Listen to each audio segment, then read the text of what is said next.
Hey everyone, welcome to Daily Action Picks. My name is Joe Delera and I have two best bets for you today.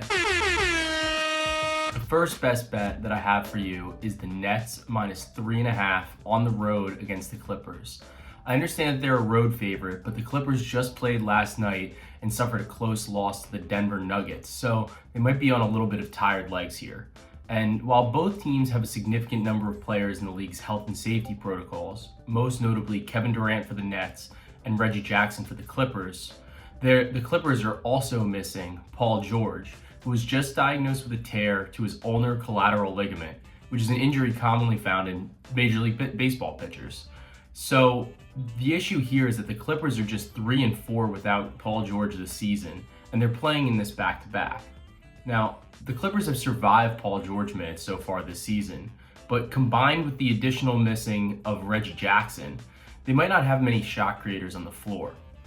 The Clippers already have the 27th ranked adjusted offensive rating, and without George and Reggie Jackson, I think that they're going to really struggle to score against this improved Brooklyn defense that has the 5th best adjusted defensive rating in the league.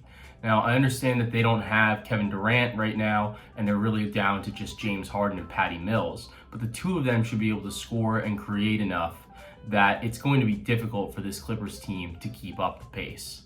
So, with that being said, I'll take the Nets minus 3.5 on the road against the Clippers, who are playing their second game in as many days. The Grizzlies head on to Phoenix to take on the Suns, and they're listed as 8.5-point road underdogs in this matchup.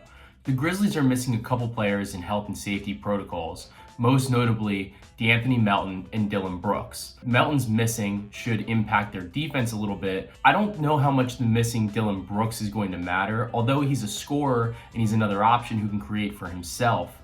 Considering he's pretty inefficient, and the fact that he doesn't really contribute assists or move the ball and really improve others' players as much, I'm not sure how much it's going to matter against this Suns defense, who plays very good team defense, and they have the 3rd best adjusted defensive rating in the league. Now, one of the things that I do like here is that Ja Morant has returned. The defense has not really suffered after his return, and he's a great facilitator. And I think that this should mitigate any of the issues with not having Brooks or Melton. Now, one of the things about this spread is that it's set at 8.5 points. The Suns have been excellent this year. They're 26-6, but they don't really destroy teams. They beat teams, and they seem to win all the close games because you have closers such as Chris Paul, Devin Booker. They're two of the best scorers in the league, and they can kind of score in crunch time, and they take those shots that a lot of other guys just can't make, and they can create for themselves. But they don't seem to really destroy teams. And they're missing a couple guys too, between Jay Crowder and Elfrid Payton. So that kind of impacts their depth here a little bit. But they're elite, and they have the 4th best adjusted net rating at plus 6.7. The one thing is, on the other hand, the Grizzlies have also been great, and they have the 9th best adjusted net rating at plus 1.9. Although that's a pretty big difference, the Grizzlies can hang here, and I think that this is a spot where Desmond Bane and Ja Morant are going to be able to create on the perimeter, especially in the pick and roll.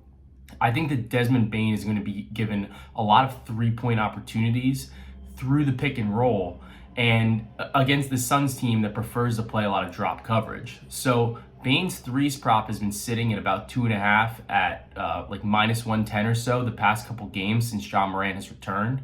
But Ja's return has not really impacted Desmond Bane's usage as a scorer, and he's actually turned into a little bit more of a spot-up shooter. So I think this is a spot that I would like to play. And at the time of this recording, there's no line, but I'd absolutely be interested in that price, and it's something that I'll load into the Action app if I take it. So given the fact that Ja Morant and Desmond Bane can play on the perimeter, and the Grizzlies also have the size down low with Steven Adams and Jaren Jackson Jr. to fight back against DeAndre Ayton and JaVale McGee. With that being said, I think this 8.5 points is too many. I think this is going to be a pretty close game, and I'll take the road dog here and grab the 8.5 points. If you're going to bet on any of my picks, please make sure to like this video, and if you don't like my picks, let me know in the comments, let me know on Twitter at Joe Delera, and we can maybe try to figure out why we don't like these. But tune in every day for more free daily action picks on the Action Network's YouTube channel.